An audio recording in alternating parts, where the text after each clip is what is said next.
Добро утро. Јована, темата ја најави и ти, своевидна најава секако даваме и ние овде од Централното градско подречје, каде сме лоцирани со нашиот соговорник. Младите се движечка сила на едно општество кој што со својата истреност, упорност и иновативност може да придонесат и тоа како за подобра иднина. Наша задача во целата оваа приказна е да го препознаеме тоа, да ги вклучиме, се разбира, во процесот на донесување одлуки и да ги собираме плодовите од нивната умешност. Законот за младинско учество донесен во 2020 година е со единствена цел да се зајакне младинското учество, да се засили влијанието на младите врз политиките од нивните интереси и да се воспостават повеќе сервиси на локално и национално ниво кои што ќе го овозможат нивниот активизам и социјален развој. Дали како функционира во пракса, но и што ние можеме да направиме во целата оваа приказна. Утрово разговараме со Бојан Кордалов, председател на Институтот за добро управување и евроатлански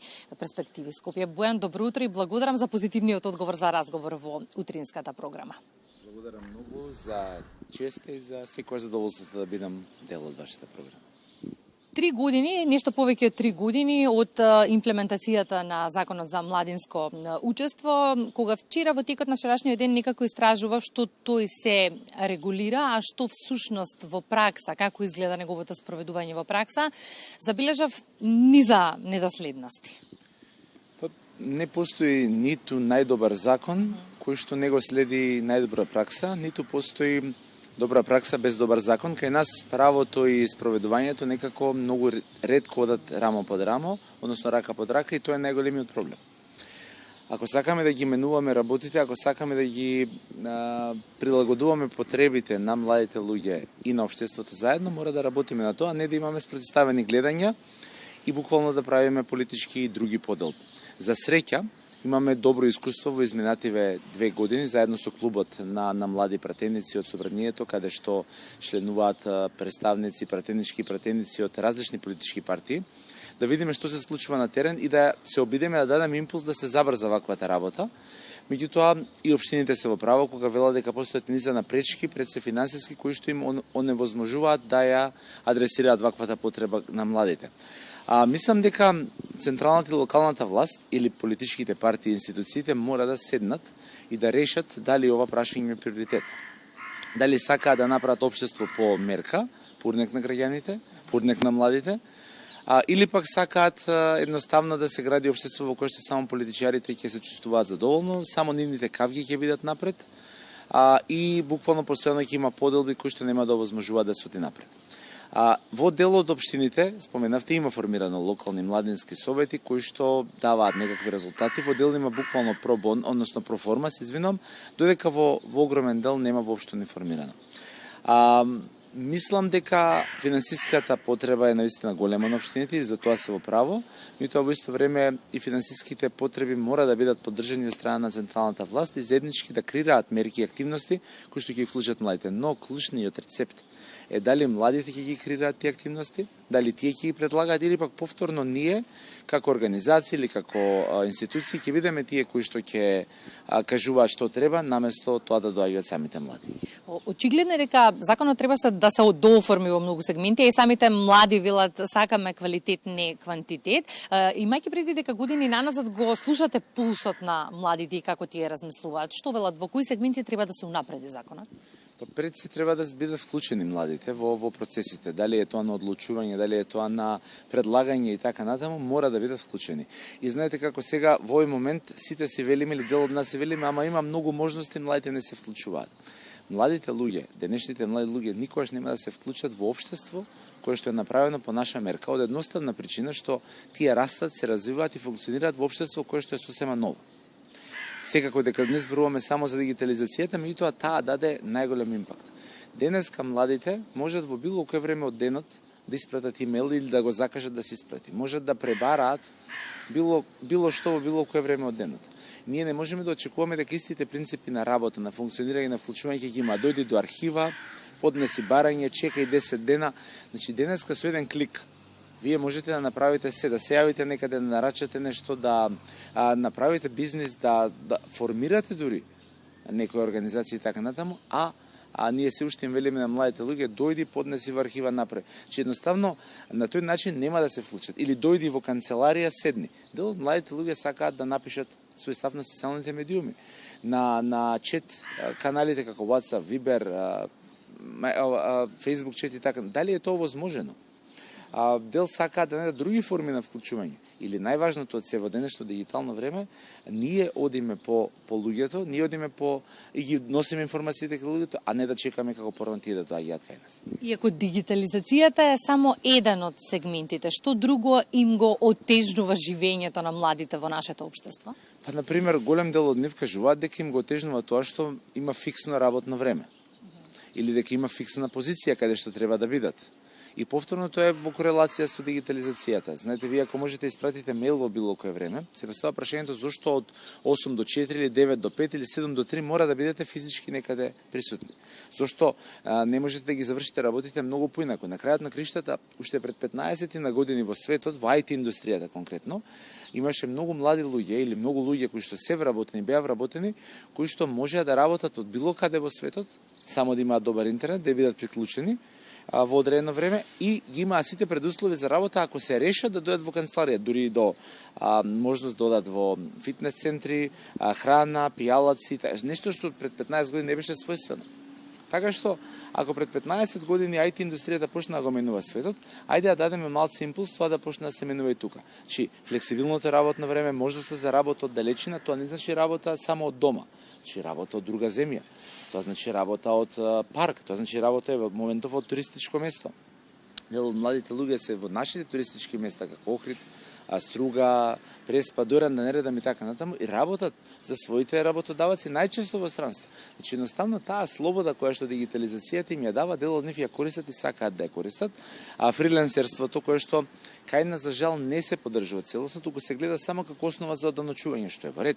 Меѓутоа, најважната работа е да ние разбереме дека младите луѓе денеска во голем обем носат свежи пари од странски компании преку онлайн услугите кои што ги нудат. Регуларни, фер, честни онлайн услуги. И тоа треба да се поддржи и стимулира за да кога денеска одредена маса од десетина милиони да стане стотици милиони, па дури да привлечеме млади од други земји да дел од тие пари како даноци ги вложуваат тука. Законот е првиот чекор дека можеби како општество се трудиме, сакаме да се подготвиме, да го слушнеме мислењето на младите. Но што велат тие сега во овој момент, покрај сите актуелни економски и политички теми на кои го ставаме фокусот? Сакаме ли да ги слушнеме? Каков печаток имаат? И од друга страна, каков е бенефитот од едно општество од прогресивна младина?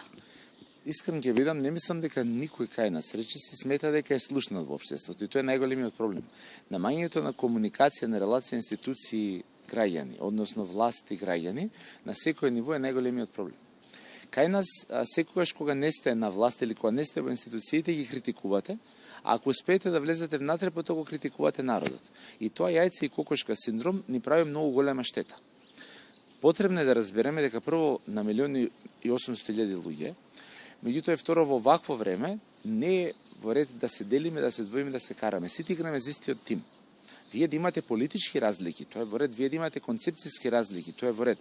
Меѓутоа да се карате, да се двоите, да не соработувате, не ќете да се видите, тоа е навистина нецивилизацијска придобивка и не може да доведе добро. Најмалце може да доведе до развој. Така што не само младите, никој кај нас нема чувство дека е слушнат и тоа е најголемиот проблем. Втората работа е, едно е да бидете слушнати, бидејќи дел од институциите и особено политичарите се научија да слушаат во некоја форма, не само пред избори тука и со некакви кампањи, ама колку тоа ни дава за право да може да влијаеме. И третата работа, колку се дава право да може да се одлучува. Значи, едноставно, работите мора да се менуваат, работите се менуваат со закони, меѓутоа пред се менуваат со пракса и со волја. Се одека ние се гледаме на различна страна на нишјанот, се одека ние се гледаме како непријатели, се одека не се гледаме како соработници кои што играат во ист фудбалски тим, за иста цел, за заедничка победа, тоа е победа за сите, бидејќи ако имаме повеќе успешни млади, што ќе останат во Македонија, тоа значи имаме повеќе луѓе кои што ќе бидат идни на земјата, но и денеска ќе плаќаат даноци, ќе основаат фирми, ќе донесат многу инвестиции. Колку повеќе можности даваме за младите тука, толку тие ќе бидат повеќе мотивирани да отворат своји бизнеси, да се вработат, едноставно да ја креираат иднината. И сегашноста се разбира. Во спротивно остануваме земја само на пензионери, земја само на администрација. Знаете, најпросто, кој ќе плаќа даноци ако си да си заминат? Сакам да го слушнам вашето размислување на уште една тема, иницијативата за национална стратегија за ментално здравје кај младите. Во петокот беше предмет на јавна расправа во собранието. Зошто ни е неопходна истата? Каков е вашиот став? Од што го видовме, стручните лица, особено психолозите, многу се произнесува зошто е тоа важно, меѓутоа од она што соработуваме со млади луѓе, ги вклучуваме во програмите на нашиот институт, менталното здравје е топ приоритет и за младите луѓе. Значи, денеска за разлика од порано, младите луѓе особено сметаат дека грижата за менталното здравје е многу важна и дека не е никакво табу. Така што апсолутно го поздравувам носењето на национална стратегија, но апелирам, како и за сите национални стратегии, да се спроведи, да не биде, како што велат, мртво слово на хартија. Потребни ни се здрави млади луѓе, ментално здрави, кои што, знаете, ако се срекни, ако се инспирирани, мотивирани, тие ќе се вклучат и ќе работат. Млади луѓе кои што се несрекни, кои што се депресивни, кои што не се чувствуваат исполнети, кои што сметаат дека не се на вистинското време и место, нема да се вклучат и нема да се вработат, нема да дадат природни сили, пак ако се вработат, тоа ќе дава своји потешкоти.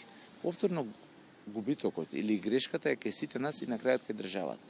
Колку повеќе вложуваме во младите луѓе, дури во овој сегмент на менталното здравје, колку повеќе се грижиме да тие бидат сретни. Знаете, ментално здравје не значи само некој ако не се чувствува добро или ментално има некоја психичка состојба, туку едноставно значи секоја состојба во која што еден човек не се чувствува среќно, исполнето, не се чувствува мотивирано.